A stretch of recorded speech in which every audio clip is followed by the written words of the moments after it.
Hello, and welcome to our little vantage point in the Orchard of the Macabre for what will be our final episode, level 29 of Purple Dust Potions. The weather is suitably miserable here, just as it is here in the UK. But let's try and take a little bit of a look back upon some of the brighter highlights of this life, and there have been plenty. I will list the feats taken in the order they were taken in the description in case that's of interest to any of you.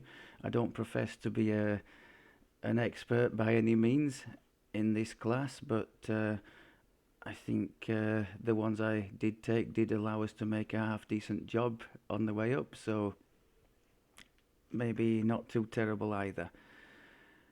One thing I did wonder about during the course of the leveling process was whether or not to add accelerate at any stage, because the bottles have a bit of a quirky mechanic to them. We can add you can add both quicken and accelerate to many things. You can see on these here I've got quicken as part of it. I think the way it works, quicken accelerates the animation, and it's super useful for certain really slow wind up things like the bottled boost, for instance, which takes forever to wind up if you don't have quicken on it.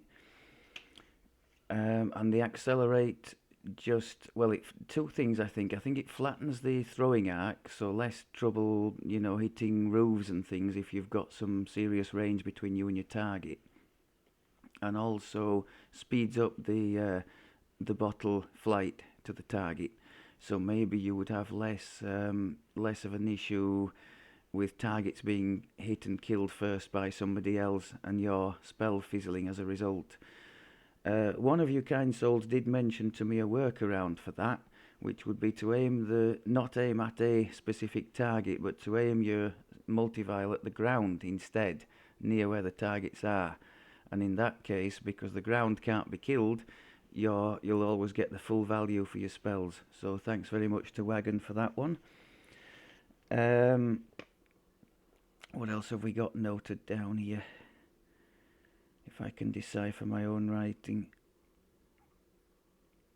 Yeah, so the accelerate, I almost always, once the evergreen was taken at level 23 for pretty much limitless mana pool, you probably wouldn't really notice the extra little bit that accelerate would tax on the mana. So if you did want to go that way, I guess in my build I would have had a choice between either one of the alchemical studies Pyrite, which I took both, the standard one and the advanced one, or the whatever it was we took that gave intelligence to will saves, which I think was quite important on our way up, because it's led us to have 3 pretty decent saving throws. So I didn't have any problem without it, put it that way. You can manage perfectly well without it if you're ever faced by the same decision. But equally, if you felt like it was going to be an important part of your arsenal, I totally think as long as you're in the evergreen mantle, that the accelerate wouldn't be too much mana wise. It's only a little bit extra, and especially if you're in draconic, as we are here, for reduction on spell point costs anyway. So let's have a little look at where we finished epic destiny wise. I think the last one I really wanted was the Wellspring, because we'd taken that at 21, so I wanted to make that last a full minute, and I was actually making use of it. We've just come through the Storm Horns and taken all 5 of the Evening Star sagas, so as you can see we're close to the cap now, I'm thinking a couple of quests in here in the necropolis should see us get there. Um, and we didn't have too many troubles, to be honest. I didn't push the difficulty anything crazy. Reaper 2 maximum in the Stormhorns, because I didn't want to have to walk all the way back to the quests, even though you've touched the teleport points. It's still a bit of a chore to get back if you die in there. So, and yes, I know I could put a cleric at the start to alleviate some of that, but it's not really my thing.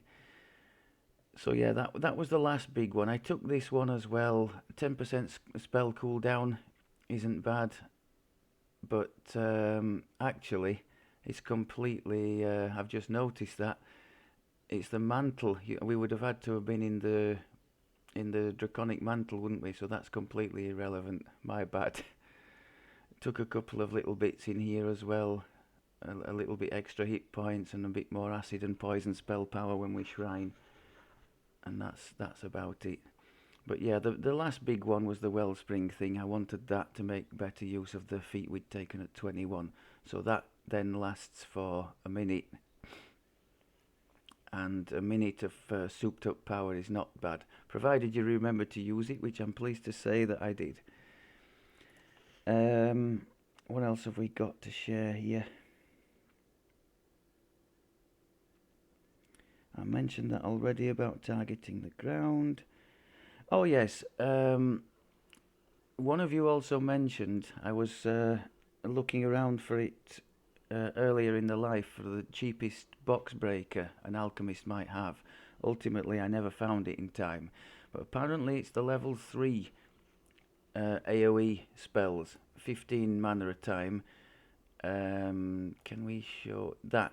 Like, we were using that at one stage, weren't we? Caustic Solvent. So that type of spell, I think, have we got any others? Yeah, Molotov Cocktail, I think, would have done the same. I think there's one for just about every element. So those are the cheapest AoE box breakers we could find.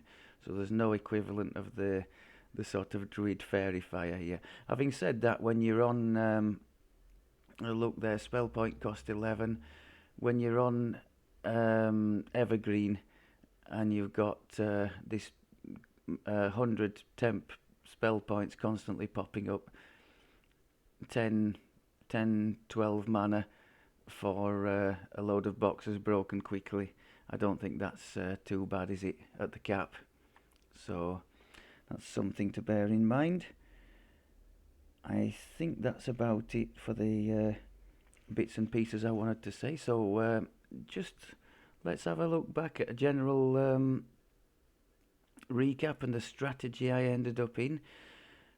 I think I ended up a lot more survivable once I woke up to the fact that we can really use and abuse the Shard Storm, which is an obvious one. Everybody does that in all sorts of builds.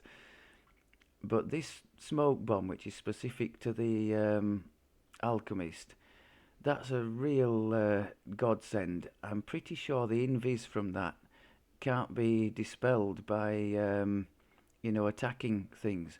So they know you're around, but they can't really focus on you too much unless Reapers or Red Crowns. So just hitting that in moments of trouble, and also using that to balance out the for instance, at the moment we're in purple. If we hit either a blue or a red, we're going to stay in purple, so that we would want a yellow, and that's our cheapest yellow one, and it's one we use regularly anyway. So we could hit that to come out of purple and go towards triggering the orange that we like to be in, the Pyrite. So we just go 1, 2, and we're straight into the Pyrite reaction. In case you were wondering, it gives a bonus to spell powers and a big spell point cost reduction. So for that 10 seconds, I think it is, that you spike, as they put it, the reaction state, you get a nice bonus to spell power in line with your Alchemist levels that you've got, I think.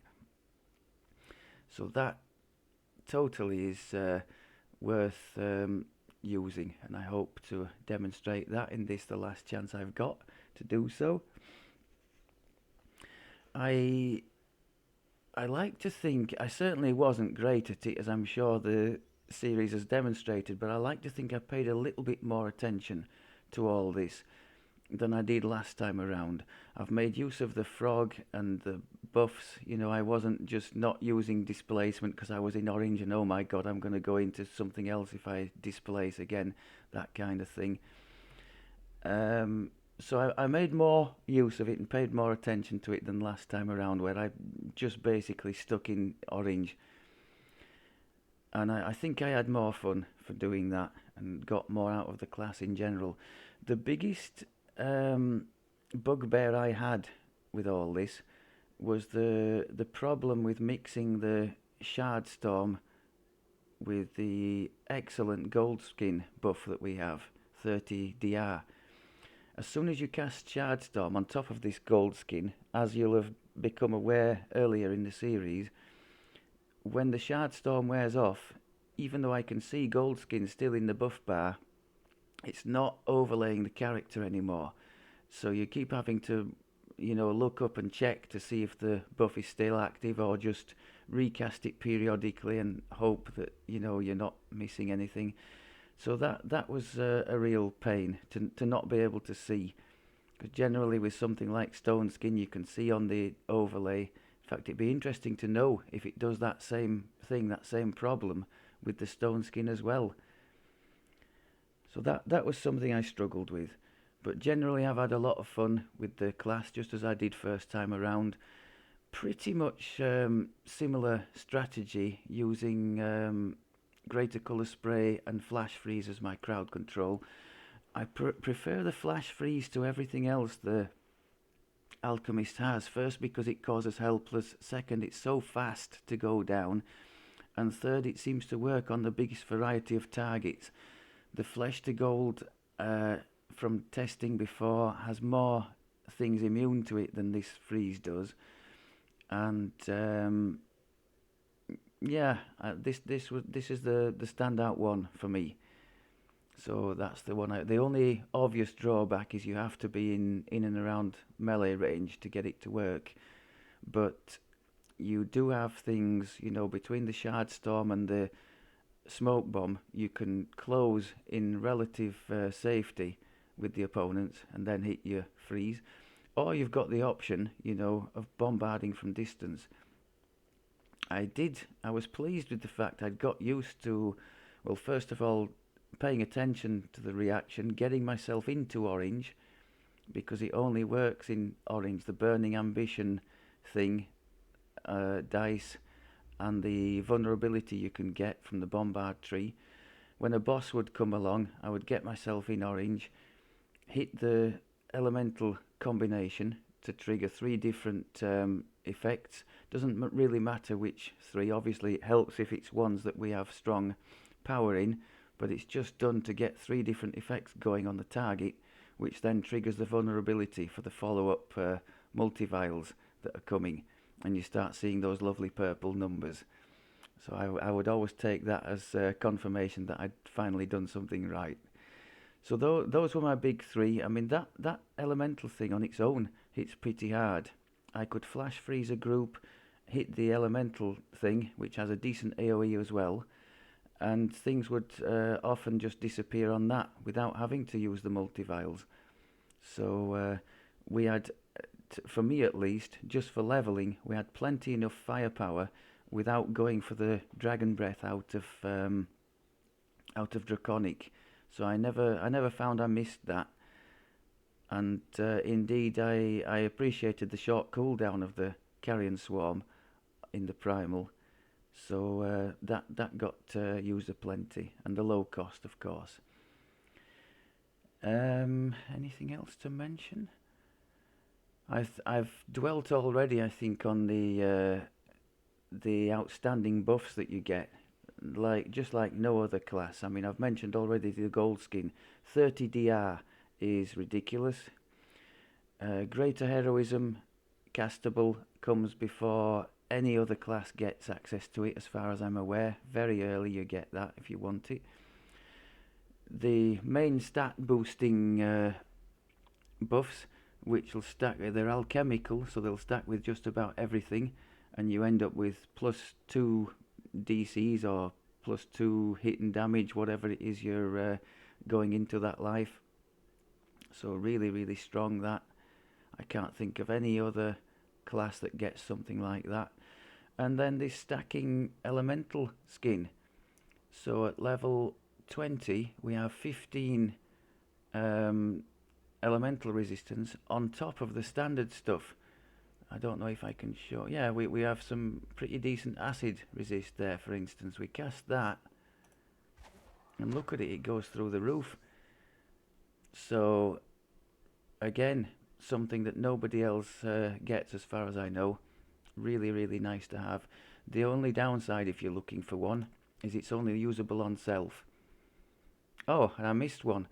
Greater Resto as a castable thing. So almost on a par with some of the Divines regarding what they can do, because they have a heal AoE here, albeit a little bit clunky, but still it's a damn good thing to have. And the Greater Resto available very early, well before we would have the UMD for scroll use of the same. So super handy. I think I said before, the only things I missed on the build were DDO and crikey, there were two, weren't there? There was DDO and one other thing which I have forgotten, but DDO was the big convenience thing that we didn't have. If there's anything that you've missed on the Alchemist, just spare my blushes and mention it in the comments perhaps. But it really is for me a class that has everything just about.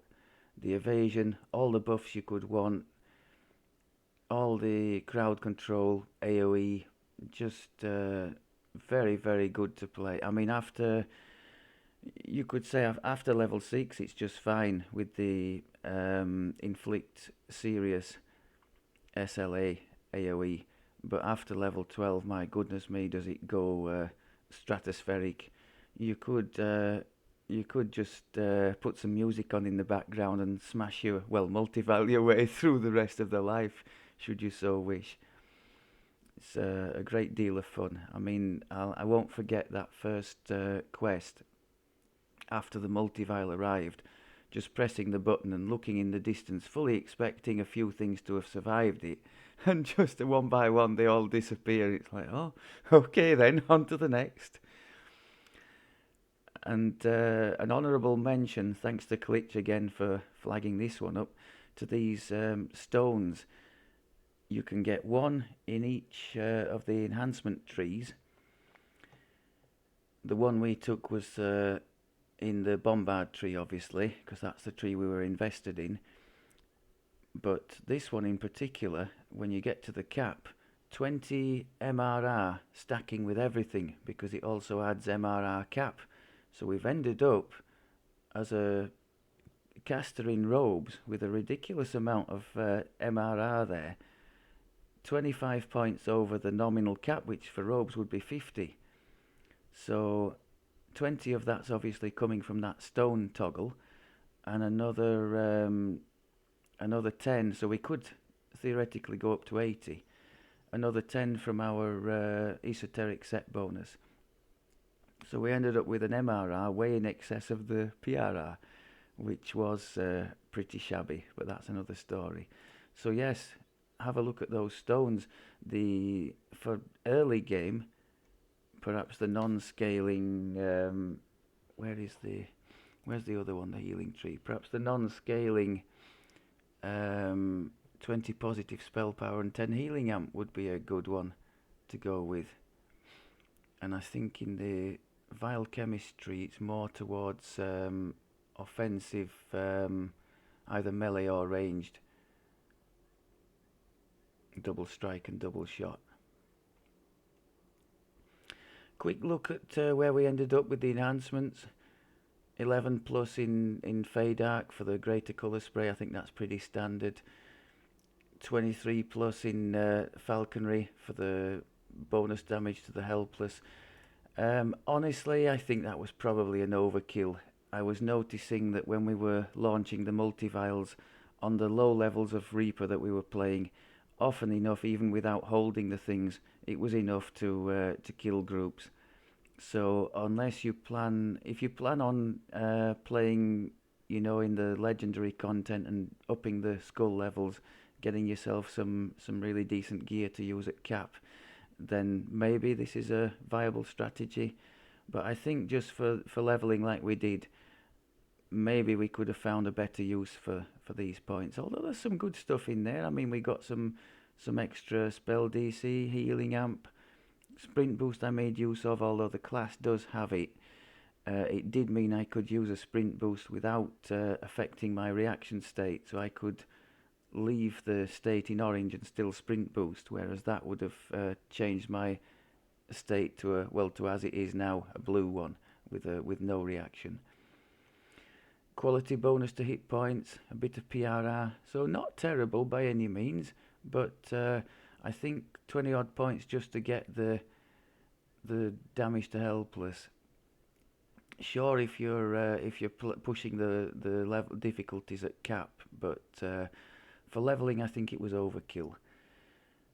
Standard 41 in here, all the good stuff in the tier 5. This one I'm still not sure. I did take it in experiment with it. It's a cheap AoE. You can boost it up by taking the is it Master of Spell Vials in the epic as an epic feat, but I think that's is it 24 or 27 you get the option to do that, but it doesn't affect the multi-vials. I don't think it affects this combination thing either, so I think the only thing that we've been using that it would have an effect on would be this caustic obliteration. Now if that were to be boosted to 20, very cheap a very cheap cost, although again cost isn't really an issue if you're running in Evergreen. Maybe some of you have experimented with that and would like to comment on whether or not it's worth a feat to I suspect not, but maybe your mileage has varied. And then just in the human tree a bit of spell power boost and the standard healing amp thing, again pretty standard stuff. Okay, I think that's about it for the waffle. I've thoroughly enjoyed this life. We've been somewhat bloodied, shall we say, trying to push the skulls a bit too high. I think we can say that even with mostly heroic gear, the damage output is insane, especially against helpless targets. It's when the stuff's coming the other way that we struggle to deal with it. I think had I had a few more spell DCs, because I noticed in the last one the ignominious death we had right at the start when I tried, was it Reaper 4 I tried to start with, and I got annihilated immediately by one of the undead. I noticed one of them saved from the flash freeze and then just came round very quietly and just ate me. So yeah, a few more DCs would have certainly helped keep us a bit safer, especially given the fact that we can't use the flash freeze from distance, or indeed the colour spray. It's got to be pretty much when stuff's up and in your face. So yeah, I did discuss in one episode ways to have tried to get more if you were doing regular TRs as an alchemist, but that would have gone some way towards keeping us a bit safer. Nothing more satisfying than the flash freeze and the big AoE afterwards and seeing everything else shatter. Right, I think I've waffled on far too long already. We're going to have a little go at the Inferno. Finish things off. What level shall we go on? We'll not go too crazy. I think 2 is a decent challenge for us. I've got no legendary gear on whatsoever. I left as mentioned in previous episodes, I left the gear exactly as it was. So the only epic stuff we've got, I think we've got an epic cloak there. It's just early epic stuff. And the scepter. And that's it. Everything else is heroic. It's half decent heroic stuff like the spinneret and that, but heroic nonetheless. Okay. A hoarse voice drifts through the halls. Seek the flame guardians. Defeat them all. Then I shall appear.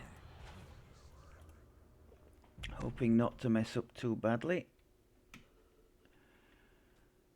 Death Ward. That was the other thing. I was, I said DDO and something else I was missing. Death Ward. But Death Ward clickables, like this one, you can find them pretty easily and pretty plentifully. So I don't see that as an issue. So it's just really the DDO, and that's more of a convenience thing than anything else. Let's trigger the Wellspring. The flagstones echo beneath Okay, your feet, Reaper. as if they were another chamber below.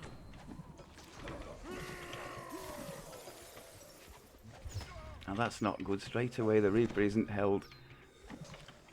So either I missed him with the crowd control, or more likely he made his save. So it shows you we're a bit borderline on the DCs. Yeah, mid 60s in late epic content. It's not going to work every time, is it? Put it that way. The guards here are Traps. followers Our of the reflex Blood of save is an 85 Are they allied with the Black in Abbot? Reaper, so that's not terrible, I don't This think. portal glows with an infernal heat. Sheets of flame engulf the walls of the Inferno of the Damned. Let's not create any dungeon alerts.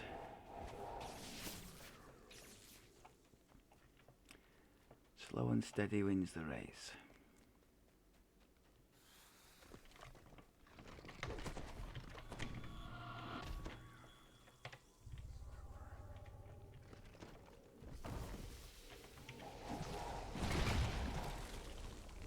What happened there? Come on, I'm trying to break this thing without wasting too much mana. Okay. I did pick up my 2 wands, fire and ice, from the one from the 12, the one vendor in the 12, and the other from the one vendor in Jurasco. If you're looking to do this one, you do need a means to cast AoE, fire and ice, and cold, sorry, or you need to much more laboriously drag the opponents over over the target area, which can be a real pain. The flame flares to life, bringing the Guardian with it. So there we've got some lovely purple numbers coming up. Still not killing the beggar though. Inferno and find this Guardian's remains, says the voice. But if we can freeze them like that, we're going to at least avoid taking heavy damage from them.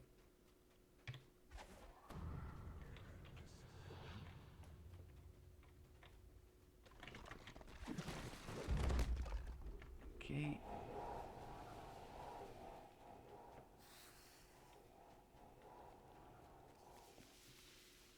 Back up to the top now.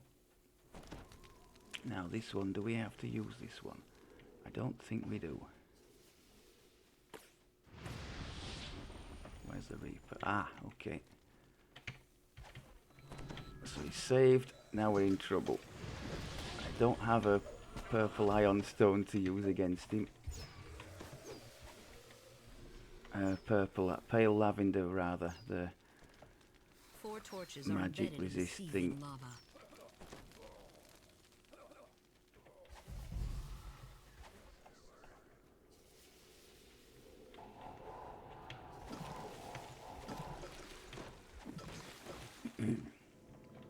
as mentioned before, that smoke bomb I cast was helpful in getting us back into the Pyrite reaction.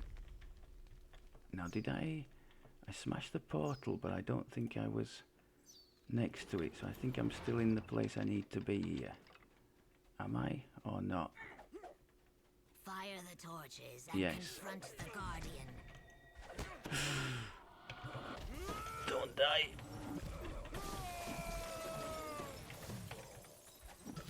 Okay, so we can have a one-click heal, more or less, from that, but it's a bit of a slow one, and I have to target myself first.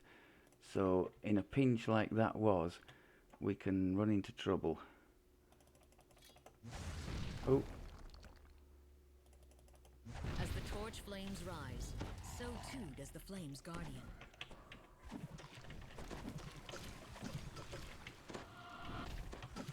So lucky for us, even in death, we're able to freeze the Guardians. Seek him out.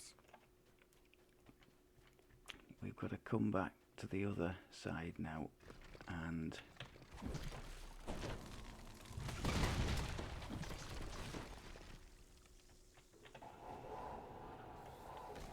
oh, get me out of there. Darken the torches and summon Oh God.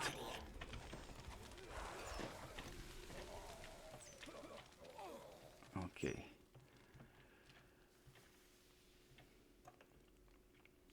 Cold now.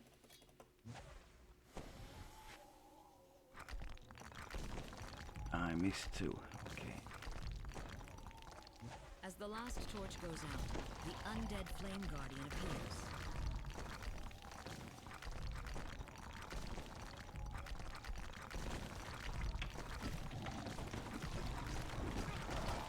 I don't know if that... Crikey, we're in trouble again here, aren't we?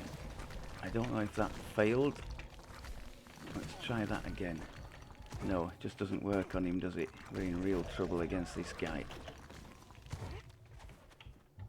And the knockdown thing as well. Yeah, I think there's going to be a death here. He's immune to colour spray. And he's immune to our... well, it looks to be immune to any form of crowd control, that one. That is a real wake-up call, isn't it? So we just absolutely have to hammer them when they come up. That's the cold ones. The fire ones we seem to be very good against. Okay, so back down there. That really should have been a death, so I'm taking all this as a positive from now on. This is like an extra life almost. Okay.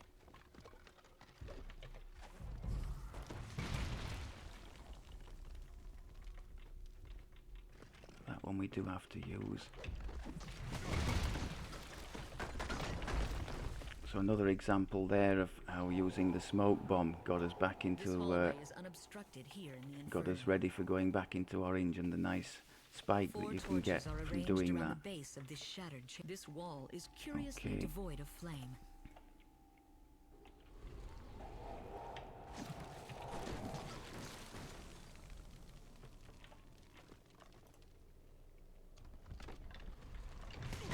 Go away. Call out for flame, says the mysterious voice.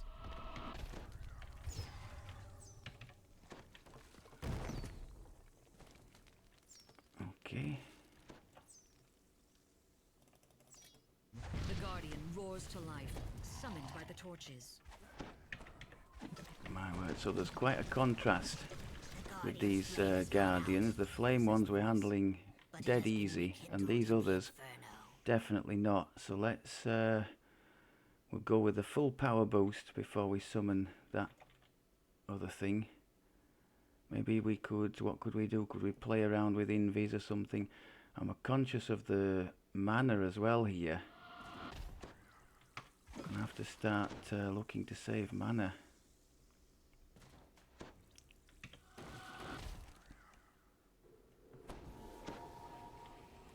I'm not sure. Have we seen a shrine anywhere?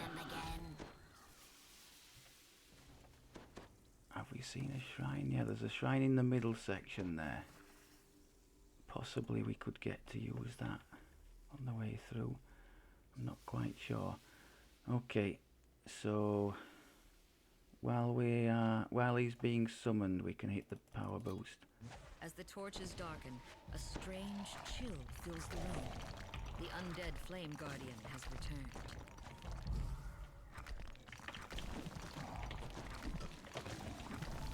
I'm gonna keep the smoke bomb going because I think it might be working.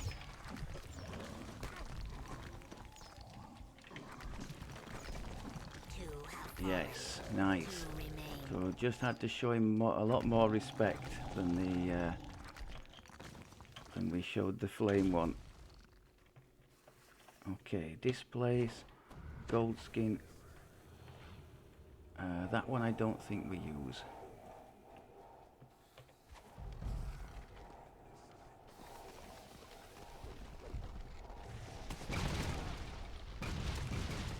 That's this one here.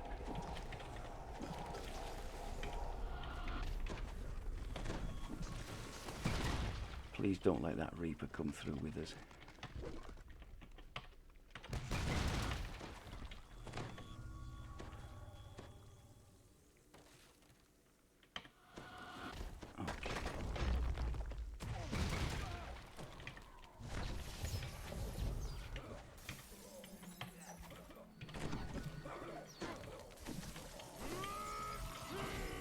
Bit clunky. We need to be in here, don't we? When the torches burn, yeah. The guardian will appear. The guardian erupts into the room as the final torch bursts into flame. Oh, we missed him.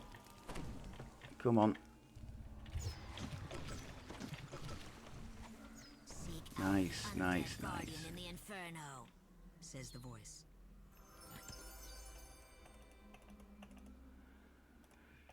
Okay, so down there. Oh, so there was a soul there. Where is it? We'll nab that.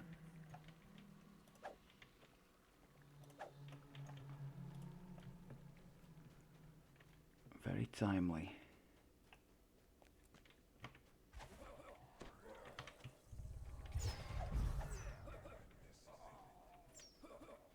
The western exit from this chamber has collapsed into Yeah, we have rubble. to go through here, don't we?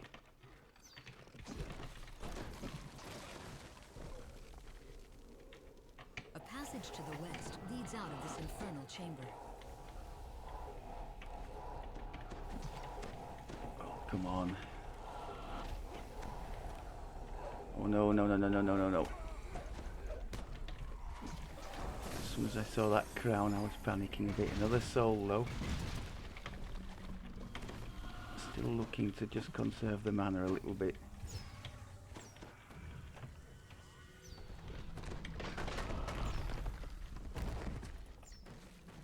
Okay, we are going down this way, aren't we? Is that right? Yes.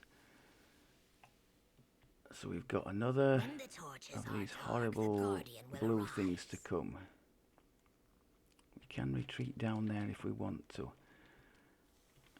We definitely don't want to be in this reaction, do we? So let's make use of the smoke bomb like we did last time. While he's coming up, we can boost again, can't we?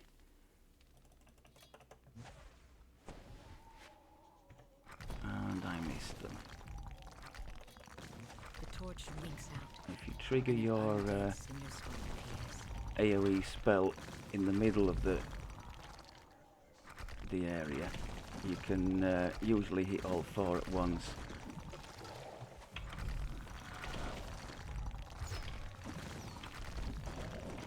Don't want him to knock us down. Definitely don't want that. Defeat one more to complete Yes, the ritual. yes. Okay. Now, it says there's a shrine here, but clearly not here. But we're okay, we've got 2,000. Oh, whoa. You can disappear.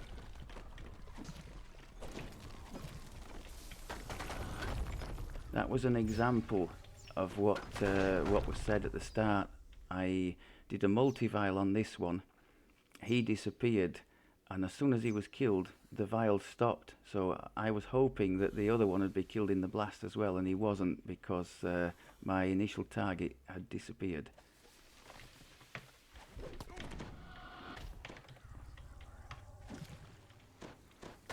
Could be frogging all these, but that would take me out of orange. The torches still burn, the voice says. Put them out, and the Guardian will return. I haven't used the frog once in this one, have I? That's criminal. Maybe even the Guardians could be frogged. That's probably worth trying, isn't it? Could have saved myself a lot of pain doing that. The fourth undead Guardian appears before you. I doubt it, but you never know. No, it doesn't work. Okay. And now I've got myself out of... I want to be back in orange. Okay, we've spiked the orange now.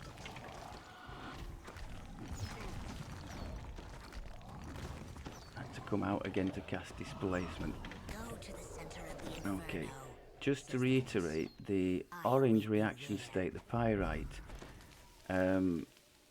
without it you can't get the ticking damage, the stacks of burning ambition, the auras that you see around the opponents.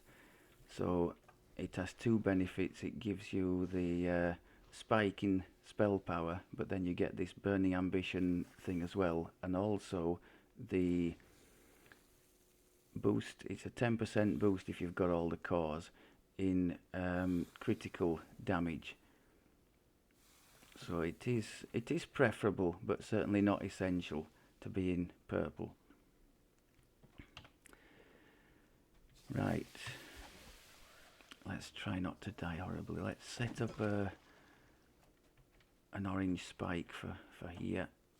We'll trigger all the boosts. Sinus appears in answer to your summons. I cannot help you, the Cinder Spawn says. I must destroy you. She has commanded it. See, we've got some nice purple numbers going there. Watching the cooldowns on all the spells, chuck everything in. I think we're alright for mana, aren't we?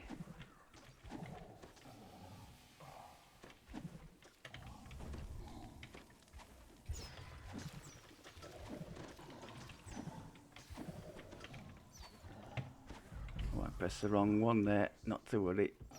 As long as I don't press a blue one, I think we're okay. Keep the stuff raining in on him. Oh, neg levels. I must have been in here longer than 15 minutes. But we do have our restorative draft.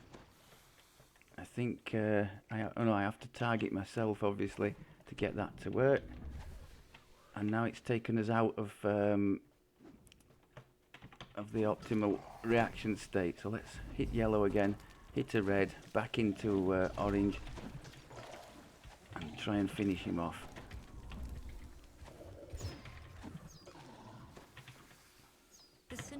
Nice. Okay, we certainly didn't crush it, but I was thinking very early on we were going to end up dying to one of those blue bosses. So very pleased to make it to the end, finish on a reasonable high, and yeah, compared to some of the recent defeats we've had, I think it's good to redress the balance. Now, just for completeness sake, in this quest you can get, what are they? I don't suppose that's a terrible item, but you can get, what are they called now? The glasses that come out of here. They prevent quelling, and I found them very useful in the Mark of Death raid, which is the epic raid for this area, the Necro 4 chain. Between those and the ultimatum, essence of ultimatum to stop you from being turned to stone in that same raid, I've got a lot of mileage out of that. Right, I think that just about wraps it up. I'll go and do another quest in here perhaps, get us more or less to the cap, And it just remains for me to thank you all very much. I hope you've enjoyed the follow along. It's been a great deal of fun for me anyway. Thanks very much as always for the helpful and informative comments in the on the videos. Always appreciate you taking time to help me with that, because I don't profess to know very much at all. In fact, as mentioned plenty of times before, many of these classes I'm playing for the first time, or just having played it once or twice, so I'm certainly not familiar with many of them. So any pointers you have are always gratefully received, and some of them I try and highlight in later episodes, although I do tend to record them quite a bit ahead, so it's a little bit of a shame in that regard that I can't make the comments more relevant to what's actually going on, like the thing about the breaking boxes. That was about 10-15 episodes ago, wasn't it? But better late than never, I guess. Next on the agenda, according to the list, I think we've got Barbarian. I've been having a little talk to the mad scientist of the bear party, who was an expert on melee builds, and so much so that he just never wants to do a pure one, always tinkering different bits and pieces. I put a little something together, very rare for me, in the DDO builder to try to not be too ridiculous. The one thing I will say is, in company with almost all of my builds for purple, because he ends up soloing most, if not all, of the life, I really wanted some crowd control. Now for a barbarian, I think that's got to come in the form of stunning blow. So I was looking towards having that early, and I think I've come up with something that's going to allow me to do that. So I guess time will tell. I'm busily collecting bronze tokens from the Desert Sands area to try and get access to a nice weapon that we could use for leveling. And then I was thinking for the epic levels, we could maybe revisit our epic zoom that we used for the falchion that we used in the Eldritch Night Life. I thought that might be a pretty good one to try. Okay, far too much for now anyway. So thank you very much as always for looking, and I will see you in the next time around the wheel. Take care.